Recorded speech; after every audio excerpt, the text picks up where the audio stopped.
Hello and welcome to Atomic Facepalm. This is Chris. This is Bree. And it's Atomic Facepalm Weekly episode 10. We made it. Double digits.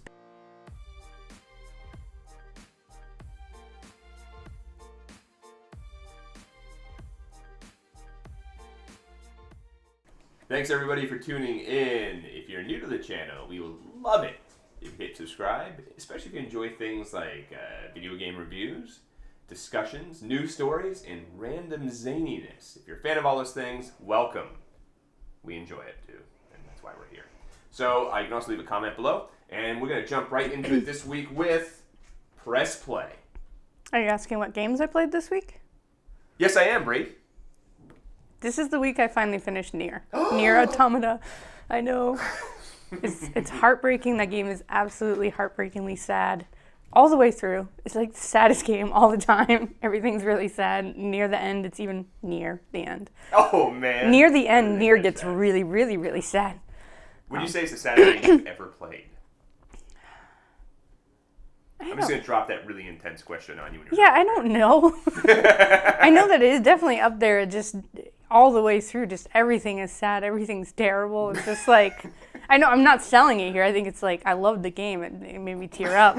So if you're maybe suffering from depression, not the go-to game for you. Maybe not. It's just a sad world. It really is. It's, whew. But I really enjoyed the game. There's some bits near the end that I didn't like. There's a lot of hacking in the game where it's kind of this 2D little mini game that you play that I had some issues with towards the end, and I actually had to get his help on.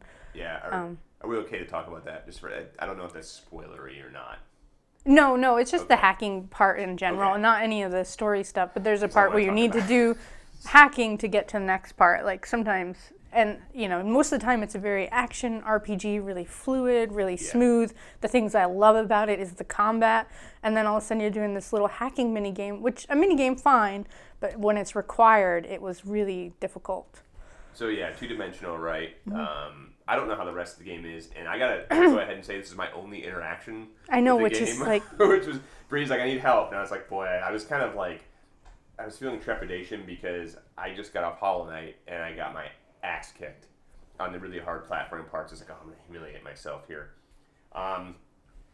I was pretty frustrated. So this was our Sunday morning was playing this mini game. So I was dead set on being done with this game so that I didn't have to say again this week, oh, I'm still playing Nier. Like, I want to be just done. I'm ready to move on. We've got a bunch of games coming up. You really do.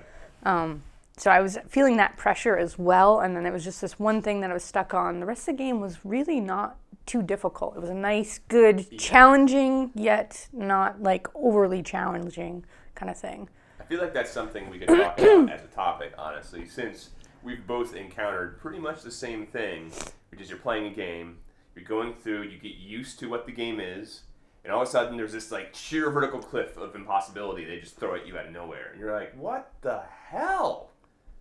And again, this is my first interaction with the game, and probably not the best thing because I got so pissed off at it.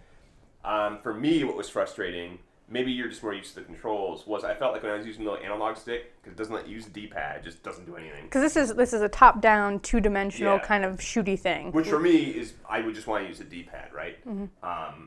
But no, I have to use the analog stick, and every time I point it, it would like shoot in the opposite direction. I'd be like, I want to shoot straight, and it shoots out backwards. I'm like, what are you doing? So like, not only was that hard to begin with, because you can't even hit the sides of this particular section, because it takes away health, and you have like 3 little health pips you can lose instantaneously. So on top of that layer of challenge, the controls for me were awful. Yeah, the controls on that are not very good. And in general, so there's this little hacking minigame throughout the game, and it's almost always optional, or it's, incredibly easy. Like, this was the only time where I got to a couple puzzles of this minigame thing where they were just suddenly, like, super hard. Yeah. Or at least too hard for me, and then the controls being clunky, that didn't help. It also is a part where you're getting a lot of really important story. So you're getting to this point where you're trying to, you're revealing what has been going on all this time, and it's these huge emotional story pieces, and then slammed in between it is their worst content for the entire game. Yeah. And it's just this, games have this weird thing where they're trying to, deliver a story and an emotional kind of thing, but then they've got to put gameplay in there. So you got to find that balance with, you don't want to be like The Walking Dead, where it's just basically watching somebody else do something. Yeah. And this, where you've got to put gameplay in between really emotional stuff, and that was my only bad thing. And in general, I loved this game. I know absolutely. It's tough for me because I don't want to suggest that it's like, oh, this game is bad just because. But this one part is all I played, and if that's what the majority of the game was, I would uninstall that thing so fast. It is not. It is like I'd say like 3% of the game is that. There just happened to be a little. And it gets better. So I spent, I don't know what, 45 minutes, maybe a little bit less. Like, it seemed like a long time playing this thing. And we got so excited. We hugged, we're all happy. Like, we did it. But as it turns out, I don't know how the saves work in this game normally. Well, there's save points. So you go through and you find us. Yeah, and in the beginning, you're an android and there's a home base. Yeah. And so if you died on a boss fight, your stuff would be like connected with the home base. And so you just repeat that boss from there. No big deal normally, right? Normally, yeah. But now towards the end, things are a little weird and you don't have those save points. So you just have to go and manually save. And so I manually saved before all this. We did the hacking sequences. Yeah. And then there's kind of a not very hard boss, and I was feeling really cocky and really happy to be back into the combat part. I died, and I can't say that this is a hard boss fight, because when I went back through, I was like, I got through it on full health. I just happened to die, meaning we had to do all that hacking stuff again.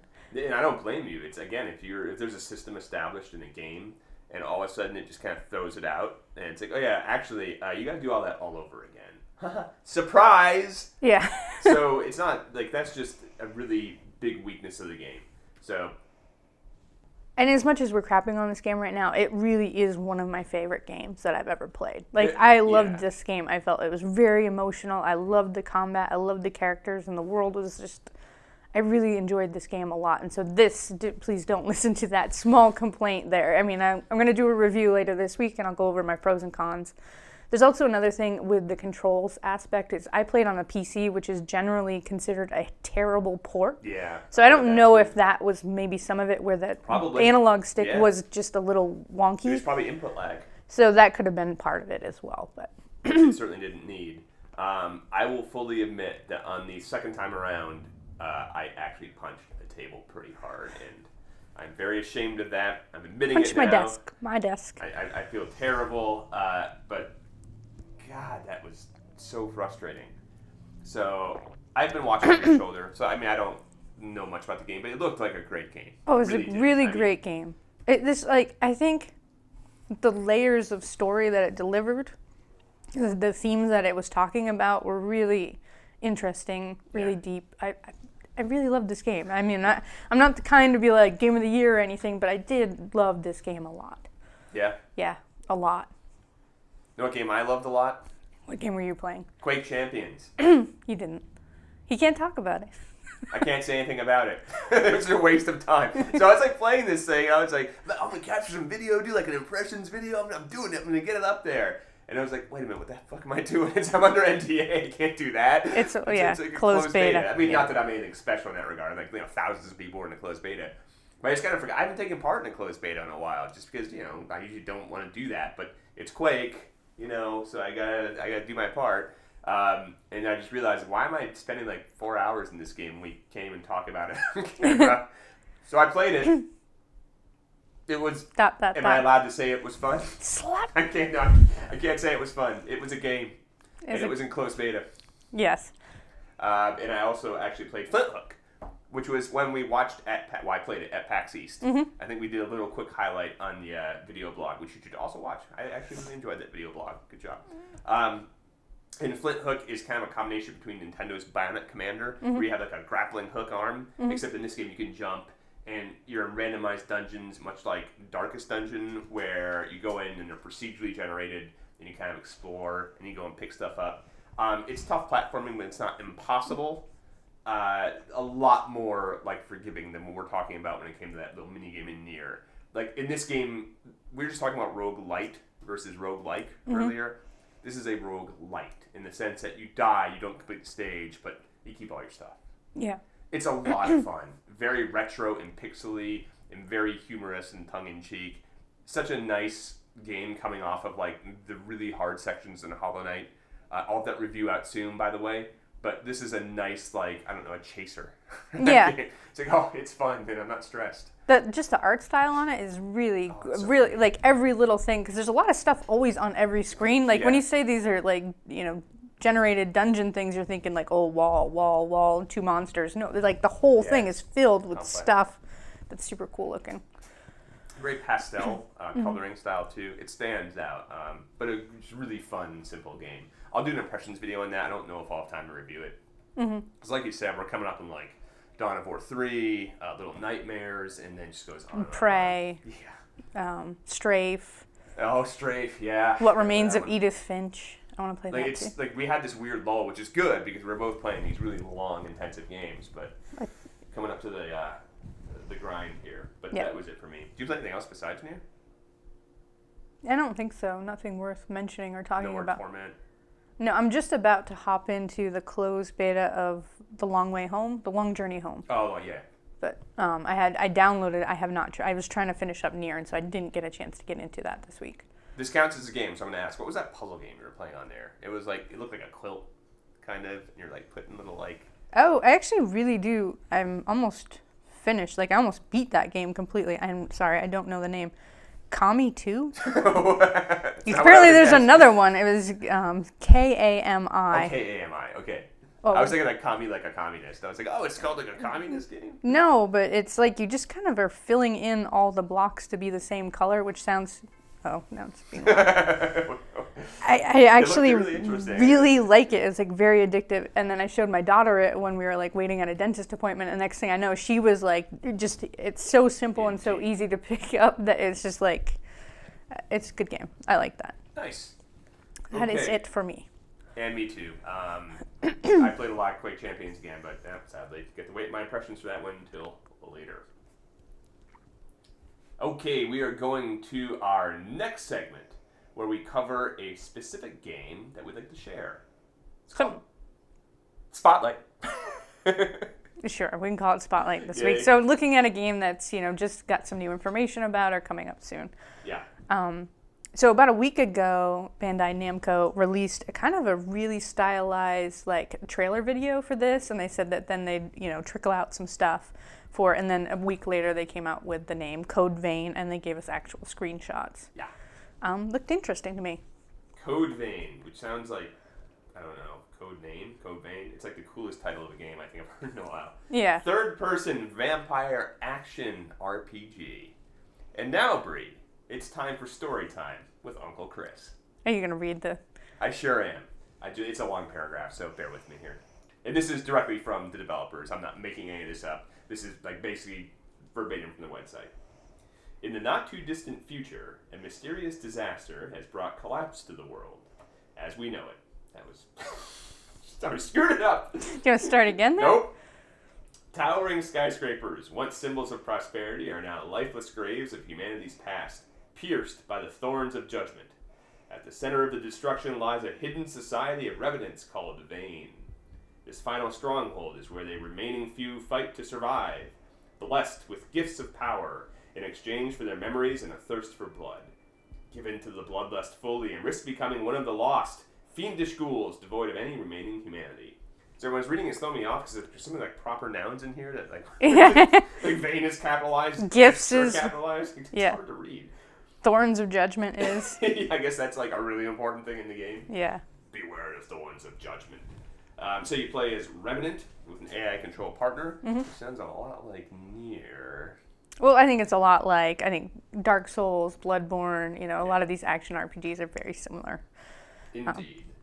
You absorb the powers of your enemies to make you stronger. And that last sentence in there was like you could give into it, like you could keep sucking in too much of somebody's blood or whatever, and then you can start becoming one of the ghoul people. So that's kind of interesting take on that good, evil kind of state. So on the screenshots, maybe this is building off that. It looked like you could transform yourself.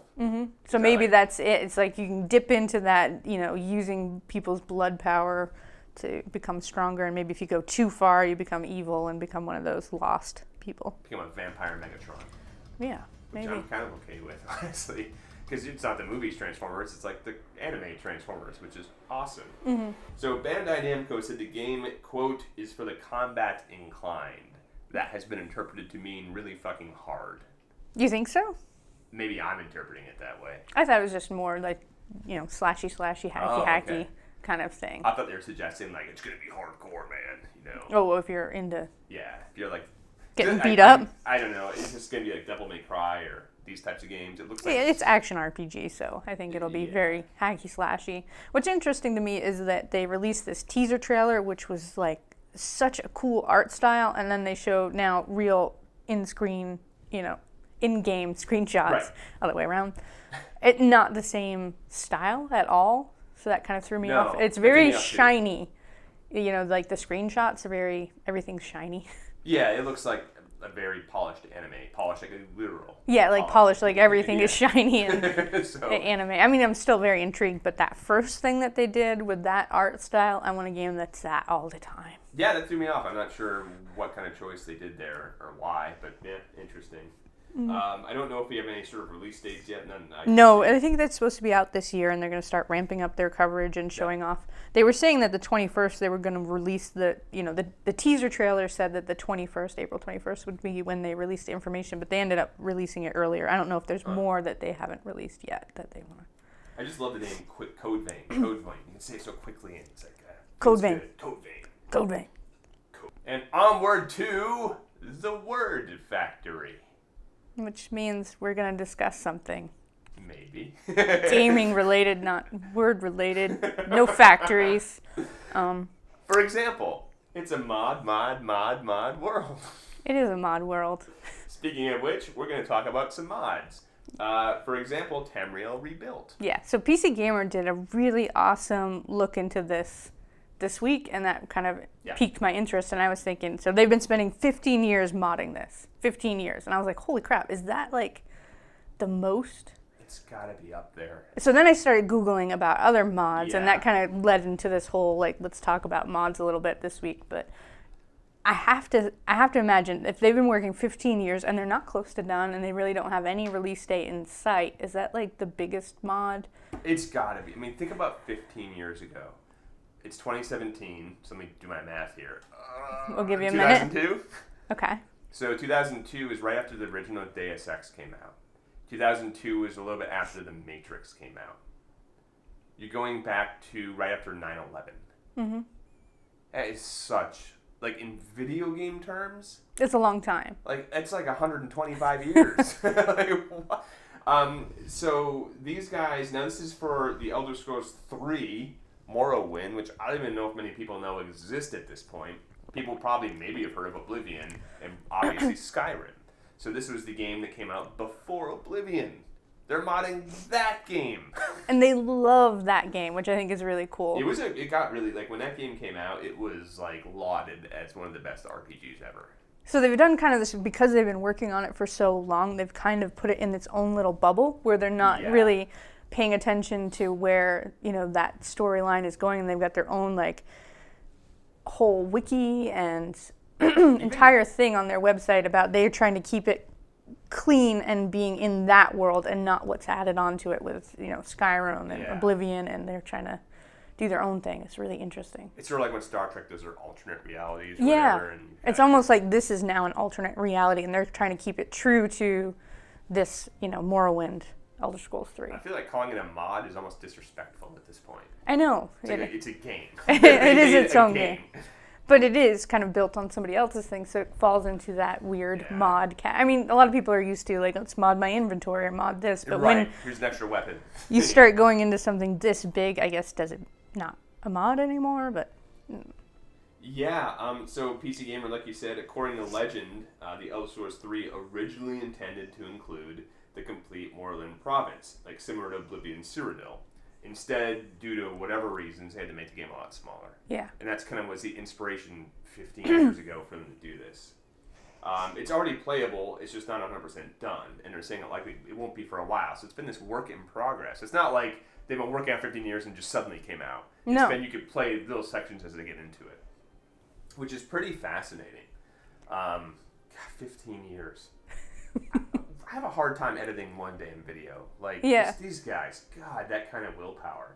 And then I think it's a studio. In the sense it's like a group of people. Yeah, it's not one guy, but it's not like they're not like a giant for-profit developer who do this on the side. No, and they're not all in the same place. So they're using, Discord to kind of all, sync up about what needs to get done. And I just can't imagine how that works. You know what I mean? What if somebody messed up, like one guy comes in for a couple weeks and he messes something up and other people, I don't even understand enough about what goes into making a mod to even wrap my head around what's happening here, but it's really cool.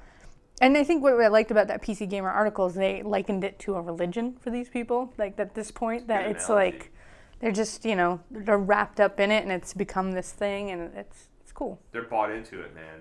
Yeah. And I'm going to go ahead and read another little story time with Chris here, so bear with me. This is off the Tamriel Rebuilt website. This is from we can call them developers, I think. This is from the modders, developers, however you want to look at it. The Elder Scrolls games, and with them the lore, have moved on in multiple directions, and Tamriel Rebuilt moved in their own unique direction as well. The projects are building on what we think made Morrowind great. Uncharitably, we are isolationist grognards stuck in their outdated playground.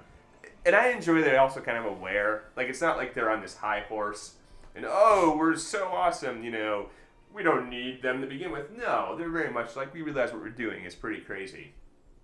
And cool. So these guys sound like people I'd kind of want to hang out with, honestly. And it's like a 3-page article, I think, on PC Gamer. No, and so that will be linked below. I think that's a great read. Big props there. That was a cool article, which then spawned me looking into other mods, like I tried to just find out what's like the longest mod, what's the biggest mod, what's the largest, whatever. And that wasn't too easy to find, but I found a lot of cool mod stuff, like other mods where they reinvented a game, too. Yeah, something called Dawn of the Ancients. Or Counter-Strike. Counter-Strike, these little known gems that you can find. Team Fortress. So, I want to give you a little bit of trivia here. So, everyone likens Team Fortress back to Team Fortress Classic. That was not the first Team Fortress. Do you know when the first Team Fortress was? Which game? I hate trivia. No, I don't know. Was it Quake? It was Quake. It sure was. I played it back when Quake... It was like the first mod I probably ever played on a game. Huh. Honestly. Maybe a little bit of Duke Nukem because they made custom levels, but I feel like this was the first... I feel like that was the first mod I ever played in a PC game that just changed everything. Mm-hmm. So, Team Fortress, woof. Also, DayZ, again, a very, very... good mod that went on to make its own kind of thing. Gary's mod, which... Not really a game, per se, but... Who says a game has to be a mod has to be a game? It's something that they took the Half-Life 2 engine and made a play shop with it. Yeah, I don't know. Nothing about mod says game. Yeah, it's true. But they took something and kind of reinvented it and made its own thing. Yep, and also the killing floor. Yeah. So what's funny is when I was looking for this list and of different mods like this, it came up with Counter-Strike, and there was this moment where I was like, wait a second, what? It's been so long that's been around that I forgot that it was you know what I mean? It's weird.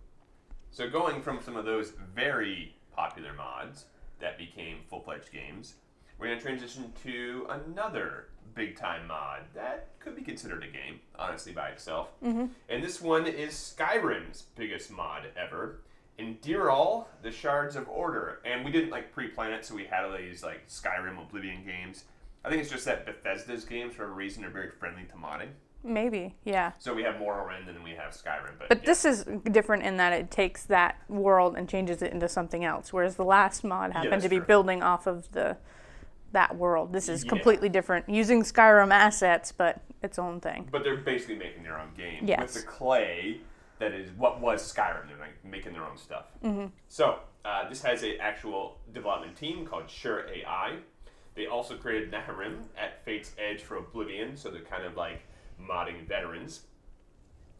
According to them, Endirall is almost as big as Skyrim, which is pretty impressive because Skyrim by itself is a big damn game even without mods. Yeah. So if they're saying their game mod, however you want to refer to it, is that big, they pretty much just made a game. So I'm going to go ahead and read off something here. There are a lot of areas to explore. In terms of exteriors, there are different climate zones. A desert, a forest, heathlands. Now, we actually recorded this a little bit earlier and we lost it, but we did look up and we did confirm that heathlands is not a typo. is an actual thing. Can you read what it is? I suppose I can read it. Because I'm going to be quite honest. I've never heard of Heathlands before. No, we actually had a little bet going. So I was like, I'm just going to go ahead and just take an over-under that Heathlands is actually a thing. Not based off any sort of experience, just pure luck. So I give to you, the readers, you're not reading this, the listeners. Watchers? And the watchers. The listeners and the watchers sounds like a cool TV show. Anyway, here it is. At Heathland.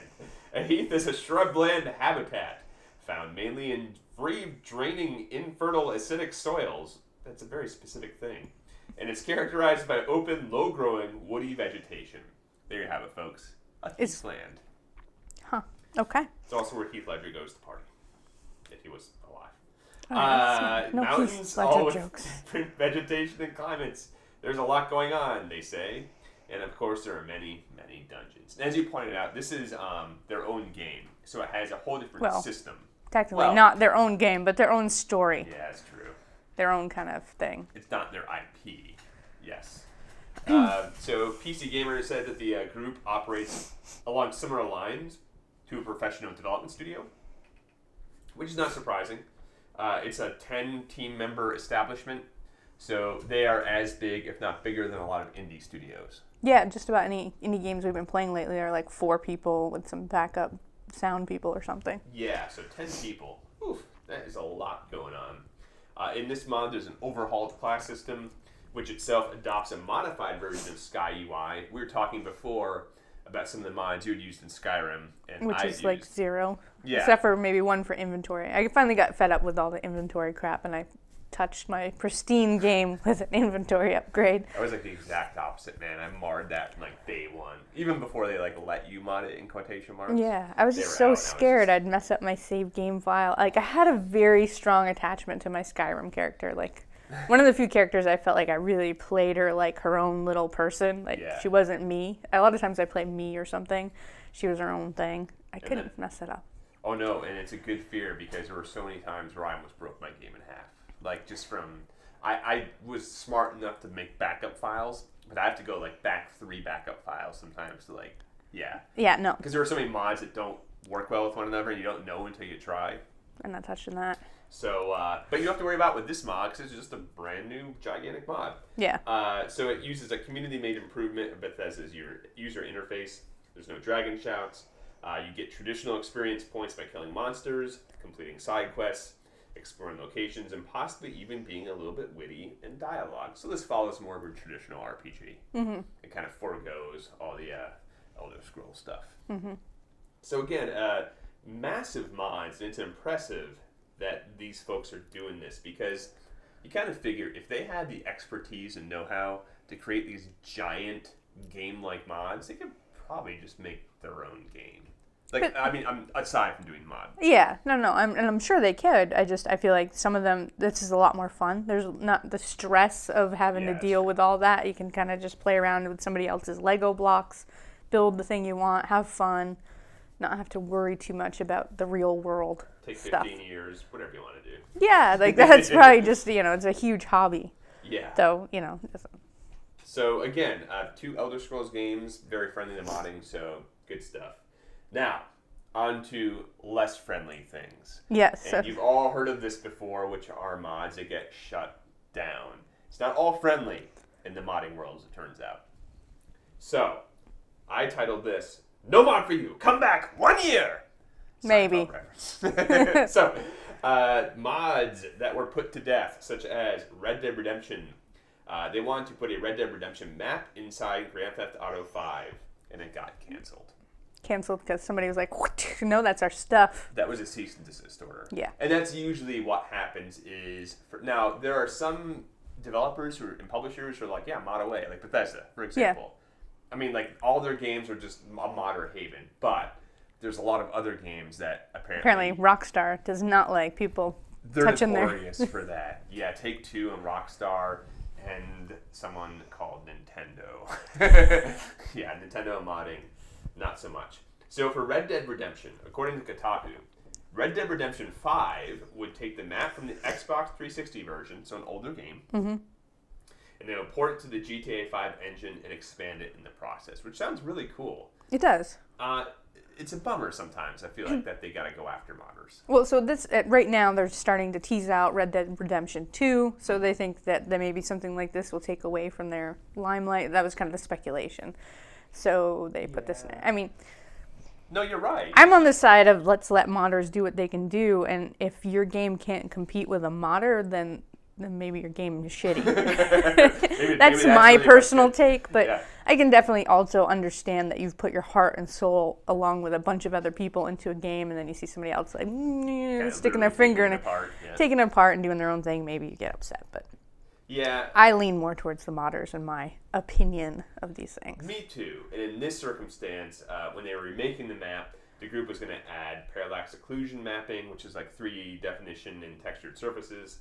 Tessellation, which tessellation is a catch-all term. Tessellation, there's a bunch of stuff that goes under that. But for example, bump mapping, smoother characters, a seamless level of detail, a lot more. So they're basically doing a huge graphics overhaul, in other words. And the publishers kind of do this a lot. It really happens probably more than you realize. Back in 2011, when I was full-time in game journalism, we got stories about this constantly.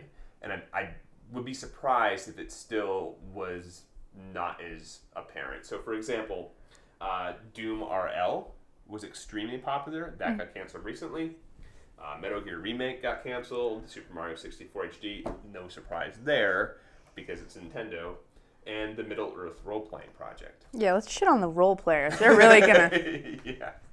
And I think with some of these too, with mods, it's like if you try and... So with the Middle-earth one, they were using someone else's property with a different game. So it wasn't the creators of the game that came after them. It was Warner Brothers Interactive who said, wait a minute, we own that, so you can't do that. I feel like Lord of the Rings and Middle-earth should just be free for everyone. I feel like that's one of those, like... J.R.R. Tolkien kind of had that mentality, and his family did not. So that's a whole nother strange. It's a whole nother topic. But it's one of those things where that Warner Brothers can come in and say no to that. It's like it feels really gross. It does feel gross. It's not theirs. And technically it is. Which technically, is really sad. It isn't. It's all of ours. Yeah. That's it. I'm going to make that call. Screw you guys. I don't care about your lawyers. It is strange, and it's weird because I love a lot of these developers and publishers. You can see right here. This is on my Super Nintendo instruction booklets. Nintendo's great. It's just like, God, maybe just put out some rules and regulations and guidelines for modders, and instead of just giving them the ban hammer. And it's weird, too, because I don't know if it's because of the exposure, but a lot of times these mods are like a year or two into being made, and then they're like, yeah, no, stop. You couldn't have said that like the week they started, you know? Well, nobody was covering it then, so it's probably exposure, but I don't know. That's got to be so heartbreaking. Like, imagine us making this video for a year. Or 15. Yeah, and then like Nintendo's like, you mentioned us in there, you can't publish it. Yeah. Like, what? Okay, we'll cut it out. But it's bigger than that because it's like, they can't just cut out a small 15-minute mention. It's like the whole thing is gone. Yeah. Modding in of itself, it's something, like, it depends on the game for me personally. Like, for whatever reason, Elder Scrolls games, I just mod the shit out of every time they come out. Yeah. But other than that, I really don't mod many games. It's really just those particular titles. I'm always interested in a UI mod. Like, if I can control my UI in a game, I'll be very happy because I feel like a lot of games make stupid, or they're trying to, fit a PC game onto a console game onto a PC game. A lot of times I'd like to mod the UI, but other than that, I really don't want to change the game. That's my personal, but I think it's super cool when people make a completely different kind of games, or they expand a game universe, or they just really that's awesome. And like we said at the very beginning, a lot of those mods become very, very popular games. If Dawn of the Ancients hadn't come out, if they canceled that, would we have MOBAs? Yeah. I don't know. Like, it's that important. And again, a lot of game developers get their jobs from mod projects. Yeah. To the point where I know game developers in the industry who will say, rather than a resume, I just want to see a mod. Show me something you made. So modding, whether you like it or not, it's here and it's important.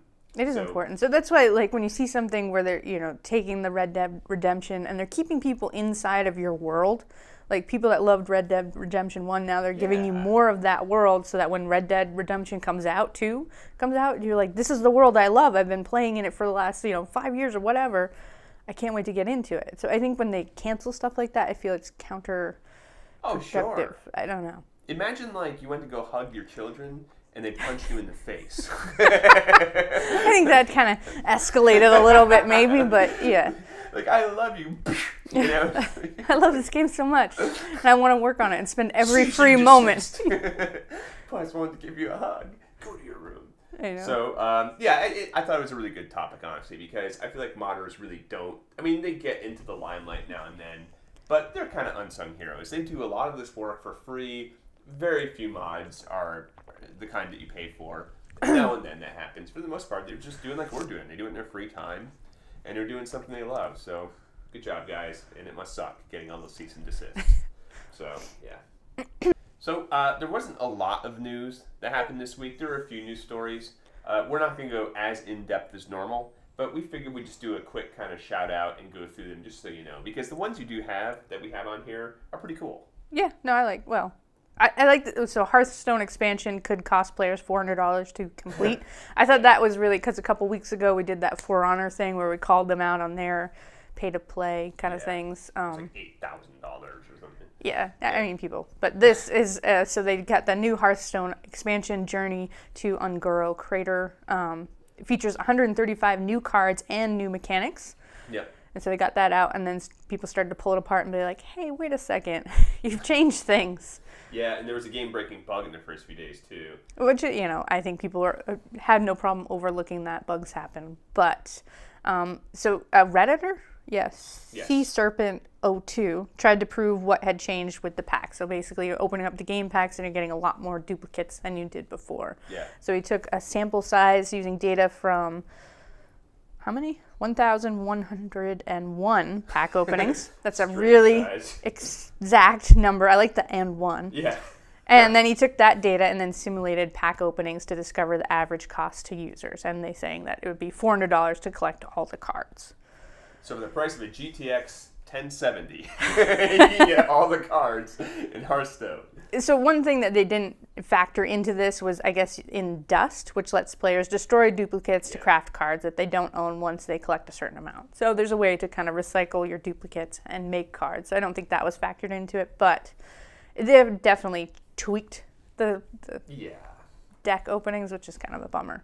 And they were also talking about how Blizzard increases prices to adjust for inflation, in quotation marks. Yeah. So an 11% increase for the euro and a 30% increase for the UK. But I didn't see anything about the US being increased, so it's just those other. Yeah, I guess. But just the 30% increase for the UK. Ooh, Brexit. Ouch. You think that's a Brexit thing? I think so, because again, everyone's kind of freaking out over that. I guess. The economy is shifting. Also in the news, a Kickstarter gaming peripheral, the Power Glove 2.0. Maybe. So for people who don't know what the original Power Glove is, it was another Nintendo product. Mm-hmm. Featured in the movie The Wizard with Mr. Fred Savage. I wanted it so bad. It's so awesome. It was so useless. A friend of mine had it. It was like the biggest piece of crap, but it looks so awesome. So this one, the CaptoGlove, is a motion control input device for VR and AR being alternate reality, that allows users to perform gestures, like waving, rolling a hand, pulling a trigger, that type of stuff. It is not a motion controller, though. So it's not like the Oculus touch controllers or the Vive sticks. Or it is a motion controller. I'm sorry, I read that wrong. It's not a hand tracker. Yes, you could. So more like a Wii Remote or a Switch Joy-Con thing. It has a triple-axis gyro, an accelerometer, and a magnetometer. It's magnetometer? Yeah, magnetometer, whatever. It also has sensors in each finger. Which I think is the coolest part. Yeah. So they can kind of measure whether you're doing these kind of things. Yes. And unlike the original Power Glove, it's just a glove, right? Yeah, it looks like a kind of a bicycle glove or something. Not like a mailed gauntlet that was... But that's why it looks so cool. Destroyed. So I didn't know anybody that had it, but oh my god, did I want that. So a friend of mine did have that. He tried playing Punch-Out, but it's like you're using two hands in Mike Tyson's Punch-Out. And so you had just one awkward hand. And it was such a terrible idea, but it was so cool. Everyone wanted one. Anyway, So this one is pretty neat. It was originally conceived to help the founder's father after a stroke. Great cause. The original CaptoGlove tracked finger movement to gauge recovery. Which I think is a really cool way to kind of like make a little mini game out of like trying to move your fingers and get back on track. The people who make this stuff just blow my mind. Like, there's some engineering brilliance. Like, seriously. It is currently funded. It costs $170 for one or $310 for two of them. And I think it's going to, well, by the time this is up on our YouTube channel, the Kickstarter will have ended, but super cool. That's also super cool. Our dog is... And then, lastly, but certainly not least, we have a disabled streamer who received hundreds of dollars in donations after being bullied out of a Counter-Strike match. So here comes Counter-Strike back into the forefront. So, a legally blind and deaf Counter-Strike global offensive player was bullied and kicked. Now, his last name is Bahriz, and he said that in more than 80% of the cases, this is not an issue at all. Responses to this are generally positive. However, in this one, he ended up telling everybody he had a disability, and it's a pretty fucked up disability. To be able to still be playing Counter-Strike and just... Good for you, dude. Yeah, so that's awesome. He apparently had some teeth removed. He can't talk very well. He's legally blind and deaf. Like, oh my god. And they respond to that by kind of suggesting he was a troll. Oh. And then... he played for like 5-10 minutes and apparently was doing well and they just kicked him. It's like, wow, man. So afterwards, a Redditor got a hold of it and Reddit were actually doing some good. Not that all Redditors are bad, but Reddit is not always attributed to good things, but in this case it was. So the support from the community was great and in Bahriz's words, heartwarming. The viewers on his stream shot up to 5,000, and people started donating all sorts of money. And then he had a quote in that as well, and he said, "At this very moment, my mom is making a phone call to the only clinic in Southern California that does the eye surgery that I need, telling that she will be able to pay out of pocket because of the stream donations, because they don't take insurance." That's so awesome.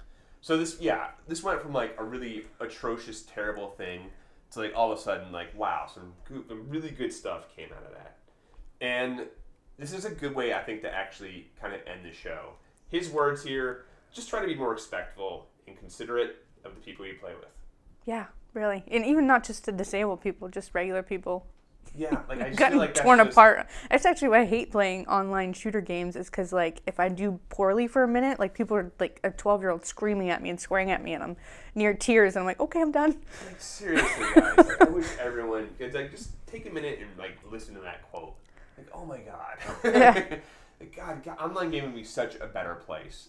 And, the fact that this guy handled this well, where you and I, like, we've talked about this before, where we were on Overwatch Competitive, like you just said, and it's, like, breaks my heart when someone just screams at me, you know, and I'm perfectly capable, and this guy's, like, this horrible degenerative disease, and he just takes it in stride. So, good for you, buddy. Yeah. And that is it for us this week, guys. Thank you so much for tuning in. You can leave a comment below. You can subscribe. That'd be awesome. And you can follow us on Twitter as well. Until next time, good luck. Have fun.